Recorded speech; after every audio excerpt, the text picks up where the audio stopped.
ఏమందుకుంటావు? ఏమందుకుంటావు? ఒక మాట చెప్పనా, పరిశుద్ధాత్మ చేత ప్రతి క్రైస్తవుడు శక్తిని బలాన్ని పొందుకుంటాడని డినామినేషన్ తోకలకు సాతానుడు పర్మిషన్ ఇచ్చాడు. పరిశుద్ధాత్మ ఎక్కడిది? భాషలు ఎక్కడి? స్వస్థతలు ఎక్కడి? అభిషేకం ఎక్కడిది? ఇదంతా మోసము, దగ్గ, మాయా, మంత్రం, తంత్రం అని క్రియేట్ చేసిర్రు. నేను వాళ్ళని ఏమంటా తెలుసా, మనకు సాతగాక దేవుని సాతగానం చేయొద్దు. మీకు అర్థమైతే చప్పట్లు కొడతారు, మీకు అర్థమైతే చప్పట్లు కొడతారు. నాకు చాతగాక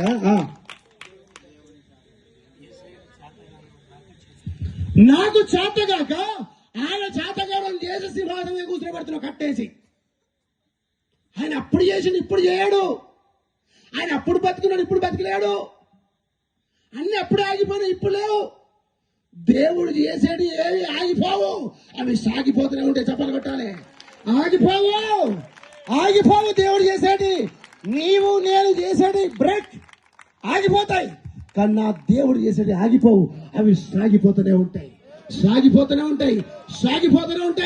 వాక్యం సెలవిస్తుంది. అలర్ట్గా ఉండండి. ఇప్పుడు ఎవరైతే పరిశుద్ధాత్మతో నింపబడతారో, డినామినేషన్ తో సంబంధం లేదు.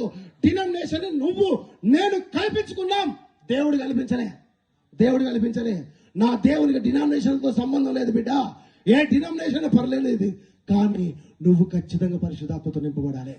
పురుషునివా, స్త్రీవా, చిన్నపిల్లవా, పెద్దవాడివా, ఈ డినామినేషన్ ఆ డినామినేషన్, తెల్ల బట్టల, రంగు బట్టల, నాకు అనవసరం. నాకు కావాల్సింది నువ్వు ఆత్మతో నింపబడాలి. నాకు కావాల్సింది దేవుని శక్తితో నింపబడాలి. నాకు కావాల్సింది దేవుని మహిమతో నింపబడాలి. ఎవరైతే పరిశుద్ధాత్మతో నింపబడతారో, ఎవరైతే దేవుని ఆత్మతో నింపబడతారో, ఎవరైతే దేవుని అగ్ని అభిషేకంతో నింపబడతారో, వారు బలవంతులుగా మార్చబడతారు, వారు శక్తివంతులుగా మార్చబడతారు, వారిలో పరిశుద్ధాత్మ సంతరిస్తాడు. ఈ మాట చెబుతున్నప్పుడే మీరు చాలా మంది మీకు పరిశుద్ధాత్మ దిగొస్తున్నాడు. పేతురు ప్రసంగం చేస్తే వింటున్న వారి మీదకి పరిశుద్ధాత్మ దిగి వచ్చాడుగా. ఈ రాత్రి దిస్ నైట్ ఈ వాక్యం ప్రకటించబడుతున్నప్పుడు మీ అందరినీ పరిశుద్ధాత్మ కమ్ముకుంటున్నాడు. Yes, I release the mighty holy anointing in the name of Jesus. Let it touch every person in the name of Jesus. రికటలరబా. ఈ రాత్రి నా దేవుడు మిమ్మల్ని రేపడానికి ఇష్టపడుతున్నాడు. Thank you Holy Spirit. స్తోత్రం చెప్తాం. హల్లెలూయా.